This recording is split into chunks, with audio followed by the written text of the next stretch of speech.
열왕기상 18장의 말씀을 함께 보겠습니다. 열왕기상 18장 30절에서 40절까지거든요. 같이 한번 읽어보겠습니다. 열왕기상 18장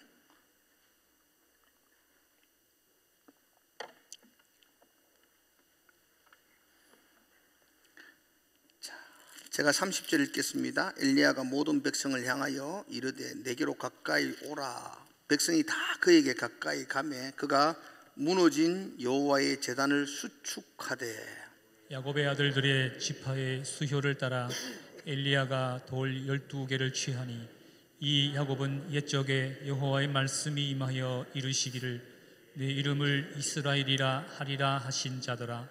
그가 여호와 이름을 의지하여 그 돌로 제단을 쌓고 제단을 돌아가며 곡식 종자 두세 알을 둘 만한 도랑을 만들고 또 나무를 버리고 송아지에 각을 떠서 나무 위에 놓고 이르되 통 넷에 물을 채워다가 번제물과 나무 위에 부으라 하고 또 이르되 다시 그리하라 하여 다시 그리하니 또 이르되 세 번째로 그리하라 하여 세 번째로 그리하니 물이 제단으로 두루 흐르고 도랑에도 물이 가득 찼더라.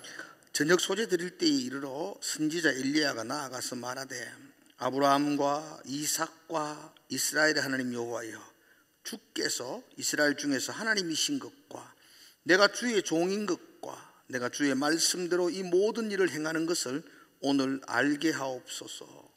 여호와여 내게 응답하옵소서. 내게 응답하옵소서.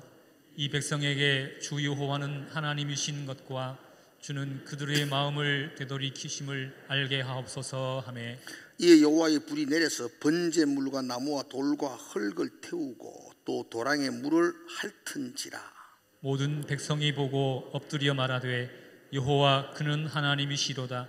여호와 그는 하나님이시로다 하니 같이 읽읍시다. 엘리야가 그들에게 이르되 바알의 신자를 잡되 그들 중 하나도 도망하지 못하게 하라 하매 곧 잡은지라. 엘리야가 그들을 기손 시내로 내려가서 거기서 죽이니라. 아멘. 우리 옆에 분들 인사합시다. 마음을 담아서 사랑합니다. 반갑습니다. 예, 감사합니다.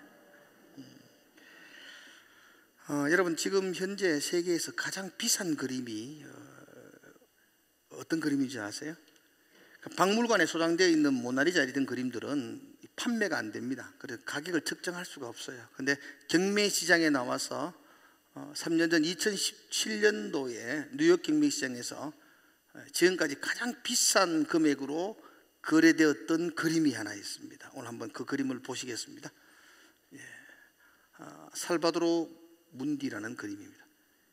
문디가 아니고 문디라는 그림인데 이 문디라는 말이 세상이란 뜻입니다. 살바도르라는 말이 구원자 이런 뜻입니다. 세상의 구원자 예수 그리스도의 모습이죠. 이 그림이 2017년도 뉴욕 경매시장에서 5,400억에 거래가 되었습니다. 그렇죠? 이게 굉장하죠. 그림 한 개로 5,400억에 사가지고 우째 보관하려고 하는 거 모르겠다면서도 하여튼 5,400억에 거래되므로 역대 가장 비싼 가격으로 거래된 그림이다라고 말합니다. 그런데 그때 2017년도 거래되고 난 이후부터 지금까지 이 그림의 행방이 모연합니다. 어디 있는지 모른다는 겁니다. 이런 고액의 경매가들은 누가 사간지도 잘 안 밝힙니다. 이거는 그냥 누가 사간지도 모르는데 어디에 있는지도 모릅니다. 아무리 수소문해도 이 고가의 그림이 어디에 지금 소장되어 있는지 어디에 걸려 있는지 아무도 알지 못하고 행방을 찾을 수 없다라고 합니다. 왜 그러냐 그러니까 그럴듯한 이유가 있어요. 원래 이 살바도르 문디라는 이 그림은 그렇게 비쌌던 이유가 다빈치가 그린 그림이거든요. 레오나르도 다빈치가 그린 그림이라서 이 그림이 굉장히 고가로 매매가 되었는데 한간에 이 그림이 다빈치 그림이 아니다. 이건 가짜다. 그의 제자 중에 한 사람이 모방해서 그린 그림이다. 다빈치가 이렇게 안 그렸다라면서 막 여러 가지 증거들을 제시하고 있는 거예요. 그래서 진짜냐 가짜냐의 논쟁이 있기 때문에 아마도 5,400억 주고 샀는 그림이 뭐 전시도 하고 이랬다가 가짜라는 게 밝혀지면은 얼마나 부끄럽고 또 얼마나 손해가 보겠어요. 그래서 그림의 소장자인 자가 그 그림을 외부에 공개하지 않는다, 그렇게 말하고 있습니다. 제가 지금 말하고 싶은 것은 그림 하나라도 이게 진짜인지 가짜인지 분별하는 것이 매우 헷갈린다는 것이죠. 우리나라에도 어떤 그림이 진품이라고 인정되어져서 수천만 원에 거래가 되었는데 그 그림을 그렸던 화가가 나와가 이건 내가 안 그렸다 이랬어요. 그러니까 난리가 난 거예요. 그림을 산 사람은 진품이다 그러는데 화가는 내가 그린 그림이 아니다 라고 말하는 바람에 진짜냐 가짜에 대한 아주 많은 논쟁이 있었던 것을 기억합니다. 그림 하나 이게 진짜인지 가짜인지 구별하는 것도 많이 어려운데 이것보다 정말로 더 헷갈리고 분별하기 어려운 게 있습니다. 그게 참 하나님이 누구신가? 하나님이 참신이신가? 뭐가 가짜인가? 거짓 우상이 무엇인가? 뭐가 바알이고 뭐가 하나님인가? 이걸 명확하게 분별하는 것은 그림 하나 분별하는 것보다 더 어려운 일입니다. 제가 오늘 설교 제목을 여호와 그는 하나님이시로다 라고 정했는데요, 39절의 말씀을 제가 요절로 붙들고 제목을 잡았습니다. 우리 39절을 한번 같이 한번 읽어볼까요? 모든 백성이 보고 엎드려 말하되 여호와 그는 하나님이시로다, 여호와 그는 하나님이시로다 하니. 우리는 이번 주와 다음 주에 걸쳐서 엘리야에 대한 이야기를 함께 나누려고 합니다. 사실 엘리야는 당시 주목받는 사람이 아니었습니다. 뛰어난 가문 또 좋은 지파 출신이 아니었습니다.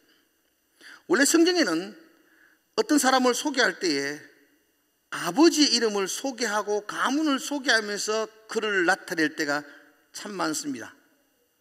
요나를 소개할 때도 아미떼의 아들 요나 이렇게 소개했던 것처럼 사실은 대부분의 선지자는 아버지 이름을 거론해서 그 가문을 소개합니다. 그런데 엘리야는 아버지의 이름이 성경에 없습니다. 별 볼 일 없는 집안이다 이런 뜻이거든요. 그는 길랏 디셉이라는 작은 농촌에서 살았던 촌부였습니다. 그러나 그는 구약에 있는 수많은 선지자들의 대표가 될 정도로 가장 위대한 선지자 중에 한 사람으로 인정을 받습니다. 그는 죽음을 맛보지 아니하고 회리의 바람을 타고 하늘로 올라갔던 사람으로 유명합니다. 이런 엘리야가 활동했던 시절에 북이스라엘에는 아합이 그 나라를 통치하고 있었습니다. 아합은 하나님과 가장 멀리 떨어졌던 왕 중에 하나였습니다. 그의 아내가 시돈의 공주였던 이세벨이었습니다. 그 아내의 영향으로 당시 온 이스라엘은 바알의 우상이 판을 치고 있던 시대였습니다. 그런 시대에 엘리야는 아방과 이세벨 앞에 서서 내가 살아계신 하나님의 이름으로 맹세하노니 하나님의 말씀이 임하기 전에는 이 땅에 비나 이슬도 한 방울도 내리지 않을 것이라고 선언을 했습니다. 그 일로 말미암아 이스라엘 전역에는 극심한 가뭄이 듭니다.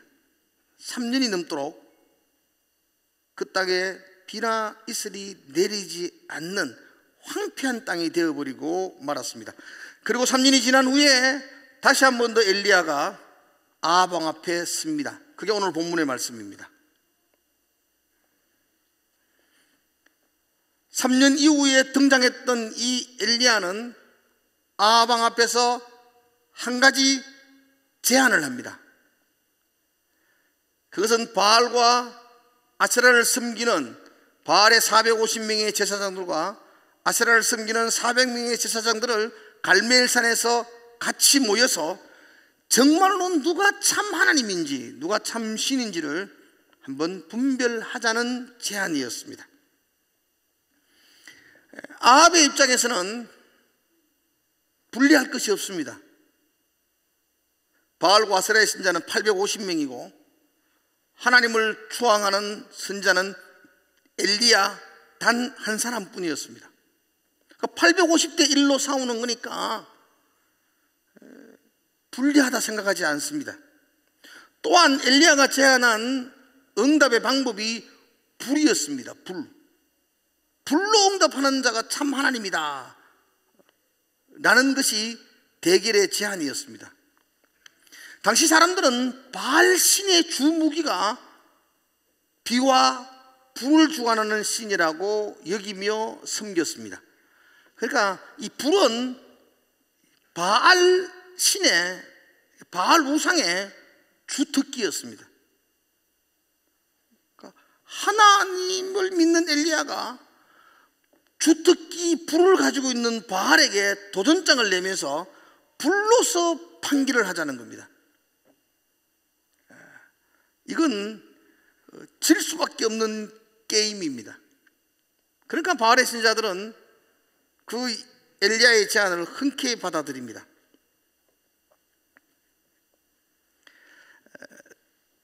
제가 예전에 TV로 이벤트 형식이었는데 몽골 실험의 대표들과 우리나라의 천하장사 실험 대표들이 한번 TV에서 이렇게 실험 경기를 하는 걸 봤습니다.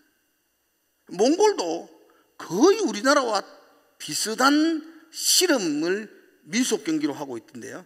다만 차이가 있다면 우리나라는 삿발을 메고 딱 먼저 잡고 실험을 시작하는 반면에 몽골은 그냥 이렇게 떨어져 가지고 이렇게 시합을 하더라고요. 근데 경기를 했는데 결과는 5대 0이었습니다. 몽골 형식으로 시합을 하면 5대 0으로 몽골 실험팀이 이기고, 삿발을 메고 한국 형태로 시합을 하니까 5대 0으로 한국팀이 이겼습니다. 당연한 결과겠죠. 그죠? 주종목으로 시합하면 무조건 그 팀이 이기는 겁니다. 그런데 지금 엘리야가 바알과 아세라 신을 향하여 누가 참 신인지를 대결하자 그러면서 바알의 주종목인 불의 응답을 놓고 함께 대결을 하자고 말하고 있습니다. 그러면서 바알과 아세라의 신자 850명을 갈멜산으로 모으라 그렇게 말합니다.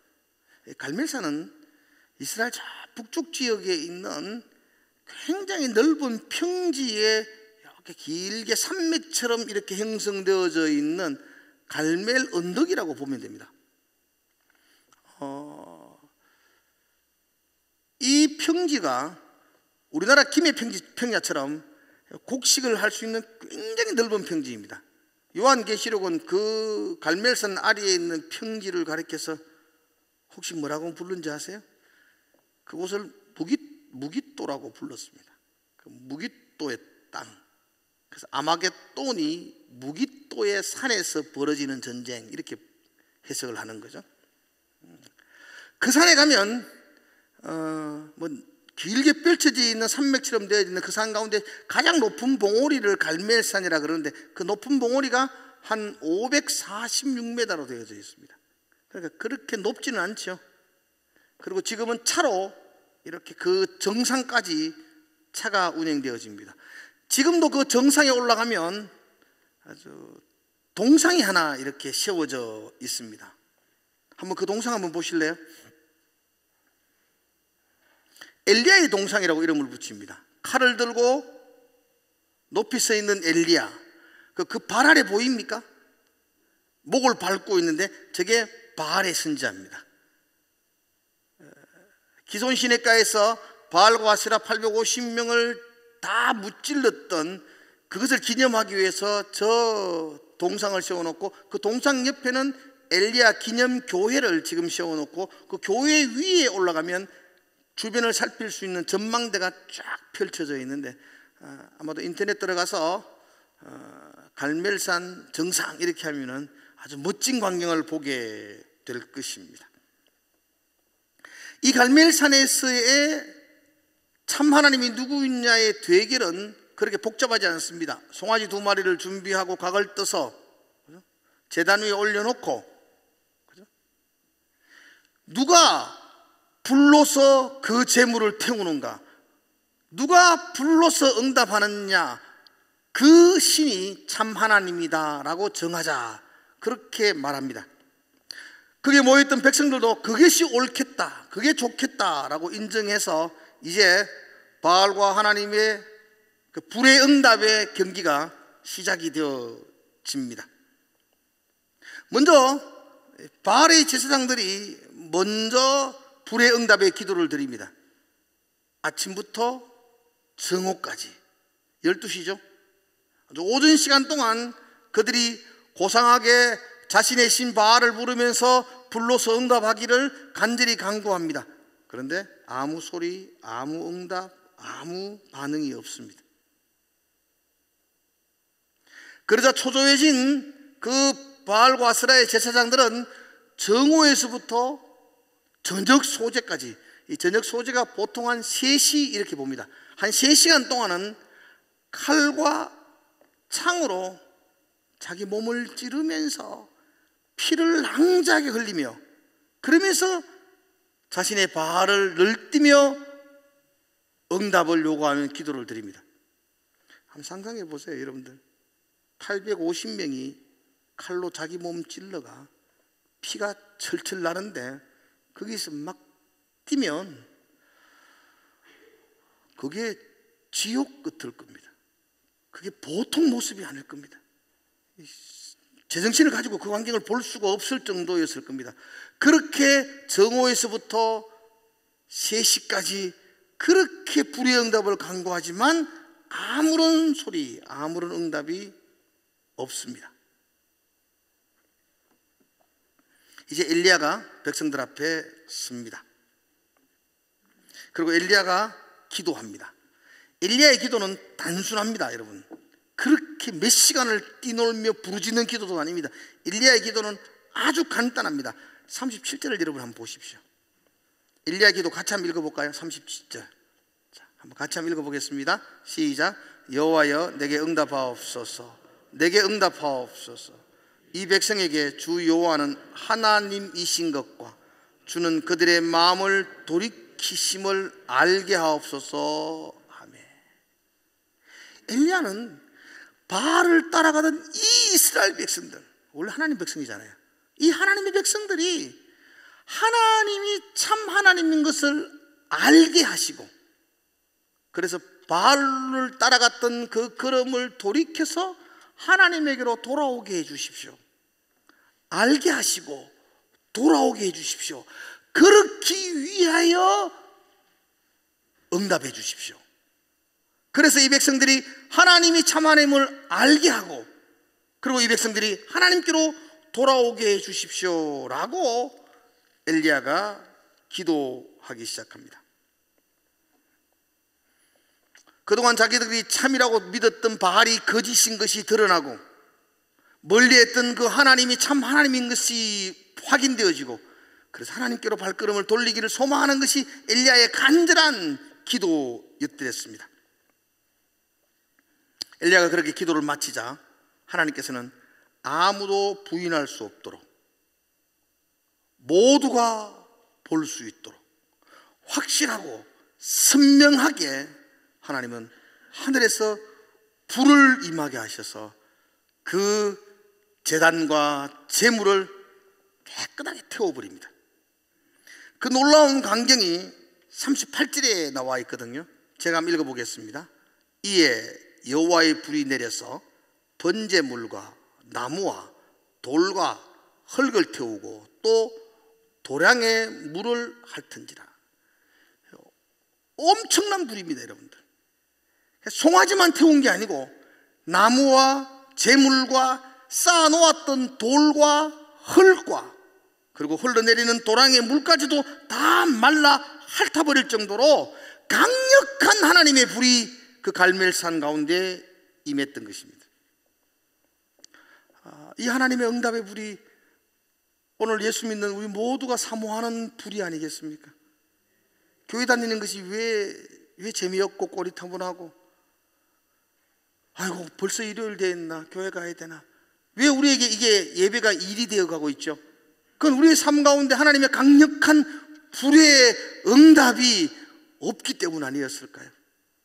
하나님이 지금도 우리의 삶 가운데 강력한 불의 응답으로 함께 해주신다면, 세상을 향하는 우리의 마음을 그 강력한 불로 다 태워버리신다면, 욕심으로 가득 차 있는 우리의 욕망들을 하나님의 강력한 불로 태워 없애버린다면, 내가 내 힘으로 할 수 없는 그 거짓된 나의 마음을 하나님의 강력한 불로 태워버리신다면, 우리가 예배생활, 신앙생활이 얼마나 기쁘고 즐겁고 행복한 평안의 시간이 되겠습니까? 여러분, 하나님의 강력한 불이 오늘 레아에게, 우리 자녀들에게, 우리 가정에게, 이 나라 이민족 가운데 부어지기를 사모하며 기도하시기를 주의 이름으로 축복합니다.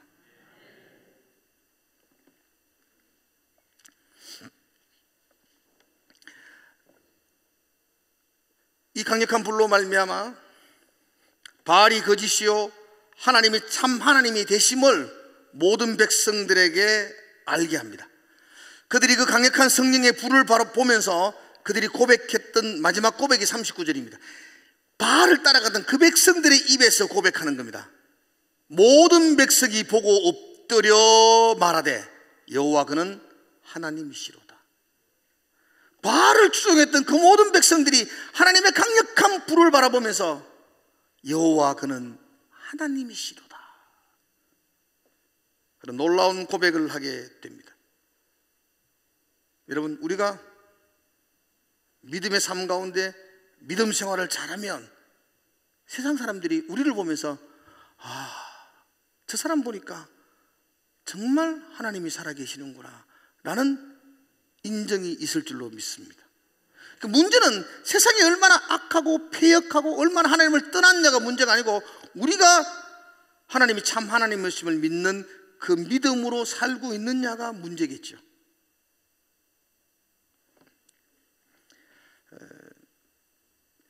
수년 됐죠. 저희 교회에 우리 부산 수영로교회 정필도 목사님이 오셔서 집회를 이렇게 하셨죠. 그때가 남전도의 연합회에서 강사로 모셨던 것 같아요. 하여튼 우리 교회에서 했으니까 제가 그 3일 동안 같이 다니고 식사도 같이 하고 숙소도 안내하고, 너무 존경하는 목사님이니까, 너무 좋아하는 목사님이니까 제가 옆에서 이렇게 얘기하고 많이 이야기를 많이 듣고 많이 배웠더랬어요. 부산에서 가장 영향력 있는 교회가 수영로 교회고, 지금 그게 원로 목사님이시고 하죠. 그때는 뭐 원로 목사도 아니었고 실제로 목회를 하고 있을 때였던 것 같아요. 제가 목사님에게 그렇게 질문했거든요. 물어봤어요. 제가 새까만 후배니까 목사님 목회 잘하고 싶은데 어떻게 하면 목사님처럼 목회를 잘할 수 있습니까? 그래 물었어요. 그런데 어떻게 목회를 그렇게 정말 멋지게 부산 전체에 영향을 끼치는 목회를 하시느냐고. 제가 그래서 한 수 가르쳐 주십시오. 어떻게 하면 목회를 그렇게 잘하십니까? 물으니까 목사님이 그냥 이렇게 간단하게 대답하더라고. 이렇게 해라 저렇게 해라 뭐 이렇게 하지 아니하고 간단하게 한마디 했어요. 예수 잘 믿으면 돼 이러더라고. 예수 잘 믿으면 된대요. 신앙생활 어떻게 하면 잘하는 거냐고. 예수 잘 믿으면 됩니다. 그건 여러분 스스로에게 물어보시면 더 정확하죠. 예수 잘 믿으십니까? 예수 잘 믿으세요? 그러면 여러분들이 삶의 신앙의 생활이 기쁨과 감격으로 넘쳐날 겁니다. 왜 하나님의 세미한 음성이 내게 들리지 아니하고 주님과 함께하는 교제가 기쁘지 아니하고, 그죠? 하나님과 예배드리는 것이 우리에게 즐거움과 감격과 설렘이 되지 않는가? 그 유일한 방법은 예수 잘 믿는 겁니다. 예수 잘 믿으면 하늘의 은혜가 우리 가운데 풍성함으로 내려온다는 것이죠. 예수 잘 믿으면 하나님께서 하늘의 불로서 우리 삶 가운데 보여주시고 역사하시고 응답해 주신다고 말씀합니다.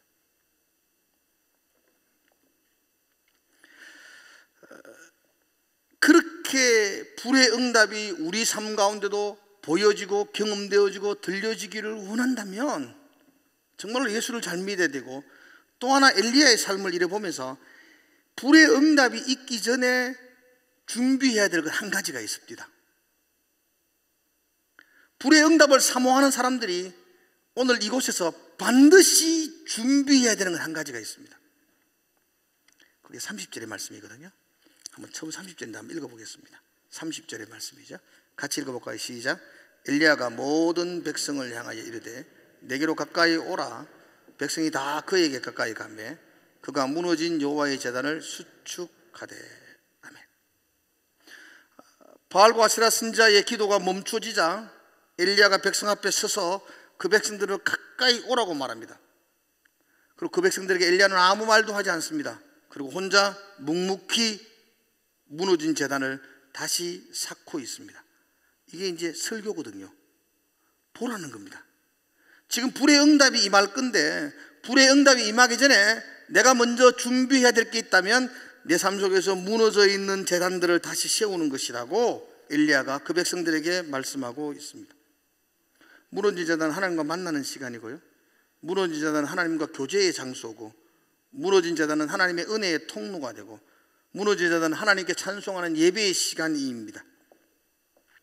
이 하나님과의 만남과 예배의 시간이 우리의 삶 가운데서 무너져 있다면 불의 응답은 기대할 수가 없습니다. 여러분 스스로가 한번 여러분 자신에게 하나님과의 관계의 제단이 무너져 있지는 않는가? 하나님과의 예배의 제단이 황폐해져 있지는 않는가?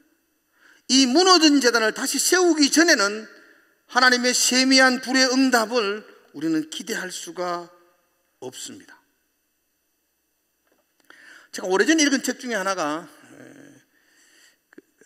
코엘 신학교 교수인 고든 맥도널드라는 그 신학자가 지은 책 중에 하나가 무너진 세계를 재건하라라는 책이 있습니다. 너무 제목이 좋아서 제가 그 책을 읽고 또 읽고 메시지의 아주 중요한 자리에 지금도 한 번씩 봅니다. 무너진 세계를 재건하라. 그 책에서는 이렇게 이야기합니다. 우리 모두는, 또 신앙의 모든 선배들은 무너질 수밖에 없는 연약한 질그릇들이고, 그들 모두는 무너진 세계를 경험했던 사람들이다. 다윗은 우리아 안에 바세바를 통해서 무너진 세계를 경험했었고, 요나는 다시스로 가는 배 안에서 무너진 세계를 경험했었고, 아브라함도 바로의 왕궁에서 사라를 빼앗기면서 무너진 세계를 경험했었고, 베드로도 여종 앞에서 예수를 부인하며 무너진 세계를 경험했었다. 모든 신앙인들이 자신의 삶의 한중간에서 무너진 세계를 경험했던 추억들이 있다는 겁니다. 그런데 그들이 다시 믿음의 꽃을 피울 수 있었던 것은 그 무너진 제단 앞에서 그 제단들을 다시 쌓으며 하나님과의 관계를 회복할 때에 더 아름다운 제단이 그 속에서 세워졌더라. 무너진 제단 때문에, 여러분들이 무너진 그 삶 때문에 탄식하고 절망하는 것이 아니고, 우리의 정말로 낙담할 것은 무너진 세계를 다시 재건하지 않는 우리의 나태함과 게으름이 우리를 망하게 한다. 그렇게 말씀했습니다. 우리는 연약한 질그릇이거든요. 깨어지기 쉬운 존재들이에요. 여러분 우리 모두는 무너질 수 있고, 무너진 제단을 경험할 수 있고, 무너진 세계에 설 수가 있습니다. 그러나 그때 다시 무너진 제단을 다시 세우면 믿음의 아름다운 열매와 꽃을 맛볼 수 있을 것입니다. 요즘 왜 이렇게 기쁨이 없지? 왜 이렇게 내 삶 속에 평안이 없지? 뭐 돈 벌리는 거 잘 벌리고 있고 아들 잘 크고 있는데도 불구하고 내 속에 왜 이렇게 공허하지? 하나님과의 무너진 제단을 살펴보십시오. 나와 하나님과의 관계를 다시 한 번 더 세워나가셔야 됩니다. 우리 인생은 하나님 아닌 곳으로는 채울 수 없는 그런 공간이 가득 차 있다는 걸 아셔야 됩니다. 그 하나님으로 채워질 때만이, 하나님으로 세워질 때만이 세상에 알 수 없고 줄 수 없는 참 평안을 우리가 얻게 됩니다. 하나님의 세미한 음성을 듣기를 원한다면 무너진 자단을 다시 쌓으십시오. 예전에 그 감격적인 기쁨으로 예배하기를 원한다면 무너진 자단을 다시 쌓으셔야 됩니다. 예수 믿는 게 그때는 그렇게 즐거웠는데 요즘은 일처럼 고된 노동이 되었다면 무너진 자단을 다시 쌓으셔야 됩니다. 무너진 자단을 다시 쌓기 전에는 절대로 하나님의 불의 응답을 기대할 수가 없습니다. 제가 평생 잊으면 안 되고 잊을 수 없는 부목사 때의 이야기가 있습니다. 그때는 저희 쌍둥이 아들이 돌을 갓 지날 때였으니까 많이 피곤하고 힘들죠. 한 방에 아가 둘이가 태어나가지고 이게 삑삑 우니까 제 아내가 다 했습니다. 저는 사실 어떻게 할지도 몰라서 그냥 가만, 지금 생각하면 미안할 정도로 제가 도와주지 못했는데 그래도 나도 피곤했습니다. 상둥이 아빠라는 그 이름 하나만으로도 피곤했었고 왠지 부목사로서 사역들도 힘들고 피곤했더랬습니다. 어느 날 예순사님과 함께 신방을 가고 있었습니다. 차에서 이렇게 제가 운전을 하고 예순사님이 뒤에 앉아 계셨고, 이 가정에서 저 가정 가는 거리가 대구는 좀 복잡할 때는 이렇게 1시간씩 이렇게 갈 수도 있어요. 가는 거리에 이제 가는 동안은 가만히 있으면 이상하잖아요. 무슨 대화를 좀 하는데 그때 예순사님이 저한테 조심스럽게 어렵게 그런 이야기를 해 주셨어요. 목사님, 왜요? 그러니까 목사님 새벽기도 오셔서 정말 부탁드리는데 새벽기도 오셔가지고 뒤에 앉으셔가지고 코 안 골았으면 좋겠어요 이러더라고요. 제가 새벽기도 가가지고 저는 정말로 몰랐어요. 내가 코 골고 졸고 있는지를. 내가 새벽기도 가서 뒤에 앉아가지고 코 골고 있다는 거예요. 그러니까 그 교인들이 목사님 설교하고 있고 부목사님 뒤에 앉아 코 골고 있고 교인들이 드르릉 할 때마다 뒤로 다 돌아보고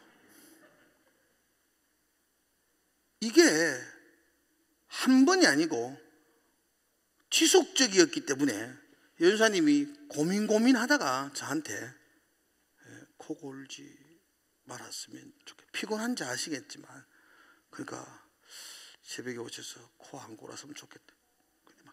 그 말 듣는데 등에 막 식은땀이 막 나더라고. 나는 몰랐는데 내가 그렇게 하고 있구나 라는 생각이 얼마나 부끄럽고 수치스럽고, 목사가 돼가지고 예배 시간에 눈 감고 졸고 있는 것도 이건 치욕적이고 부끄러운 일인데, 그 부끄러운 일입니다 여러분들. 직분자가 돼가지고 예배 시간에 까박까박 조는 거는요 정말로 수치스러운 일이거든요. 이건 누가 알면 진짜 가오가 무너지는 일이잖아요. 근데 목사가 돼가지고 뒤에 앉아가 예배 시간에 졸고 있는 건 진짜 있을 수도 없는 일이고 부끄러운 일인데, 그런데 거기에서 더 가가지고 코까지 주기적으로 규칙적으로 골고 있다. 이런 건 변명할 거리가 못 되고.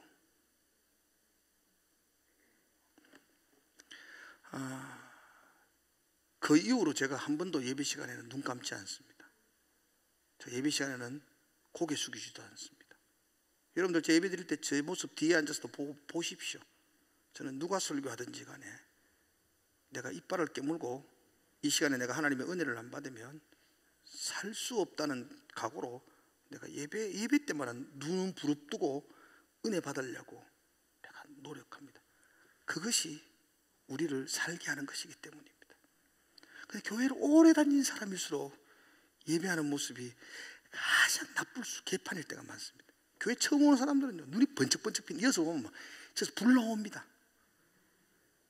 오래 다닌 사람들은 그 말이 그 말이고 이 말이 이 말이지. 그게 하나님의 세미한 음성을 듣지 못하는 통로가 막혀버리는 데 가지고 계속해서 갈급해지고, 불의 응답이 없는 예배, 불의 응답이 없는 신앙생활, 불의 응답이 없는 믿음생활, 그러니까 얼마나 힘들고 어렵고 예배 때마다 놈이 예배를 만들었는지. 그게 고통이스럽지 않습니까?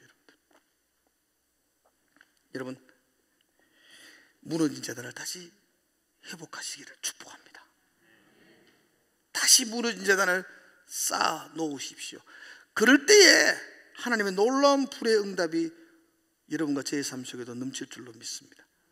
또 한 가지만 더, 이 예배는 헌신입니다. 여러분, 이 예배는 우리 모든 몸의 모든 에너지를, 우리의 모든 생각을, 우리의 모든 가치관들을 쏟아붓는 헌신입니다. 시간 나가지고 1시간 여기 앉았다가 돌아가고, 나 오늘 예배 드렸어, 나는 종교적 액세서리 하나 붙여놓고 그렇게 살면은 하나님 응답을 기대할 수 없습니다. 예배에 사활을 거셔야 됩니다. 여러분의 모든 에너지들을 그 속에 쏟아부어 놓고 예배하셔야 됩니다. 그래야 하나님의 응답의 불과 은혜의 불을 체험할 수 있습니다. 나 예배 왔어, 매일 1시간 참석하고 돌아가, 이건 평생에도 아무 의미 없습니다. 그 1시간 나의 모든 에너지를 쏟아부어 놓고 주님만 집중하며 그분 앞에 예배할 때 그 예배가 되는 것이죠. 그때 그 예배가 불의 응답이 되는 것 아니겠습니까? 하나님이 거절하는 예배가 있다는 거 아시잖아요. 가인의 예배를 하나님이 받지 않으셨어요.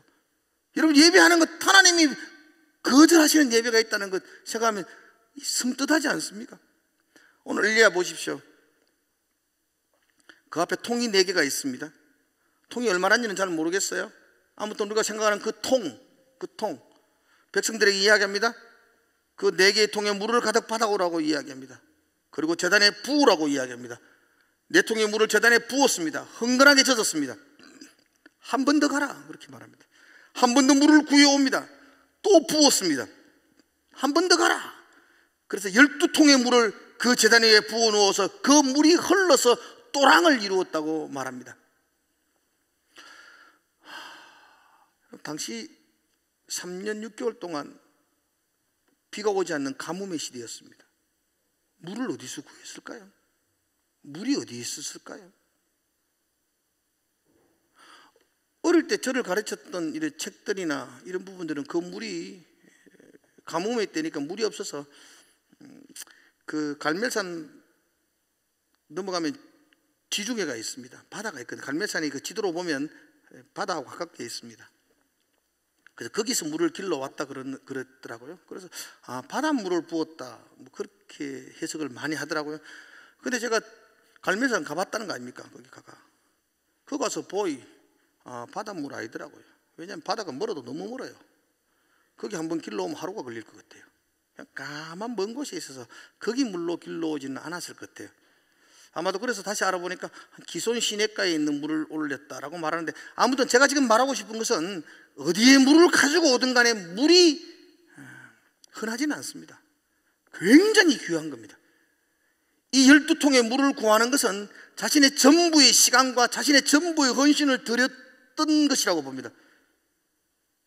하나님의 제단 앞에 자신의 전부를 쏟아부으며 하나님께 예배합니다.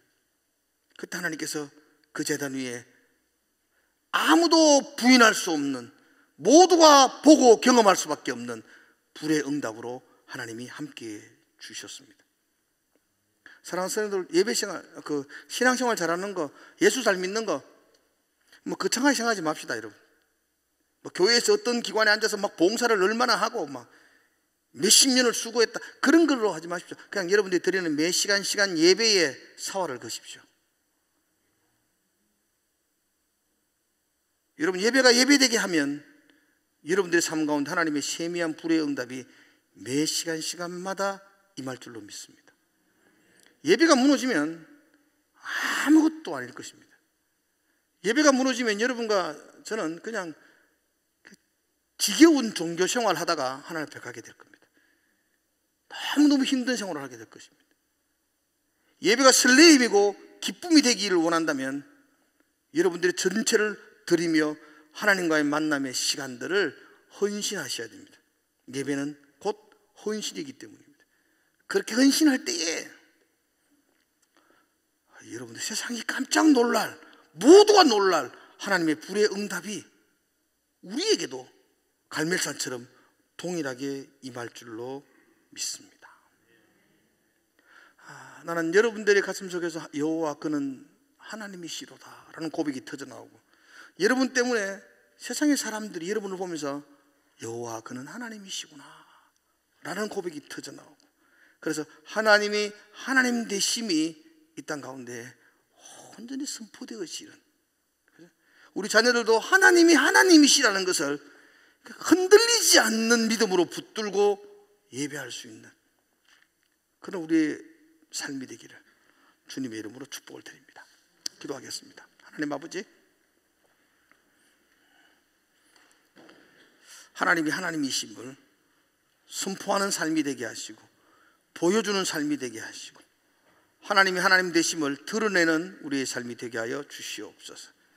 엘리야가 무너진 제단을 다시 쌓아놓고 그곳에 자신의 전체를 부어드리는 헌신을 통해서 아무도 부인할 수 없는, 아무도 외면할 수 없는 하나님의 불의 응답이 그 제단 위에 임했던 것처럼, 하나님이여, 오늘 우리의 예배를 통해서 하나님이 하나님 되심을 온 땅 가운데 드러내고 보여주는 귀한 예배가 되게 하여 주시옵소서. 예배의 사활을 거는 우리의 삶이 되게 하여 주시옵소서. 예수님 이름으로 기도드리옵나이다. 아멘.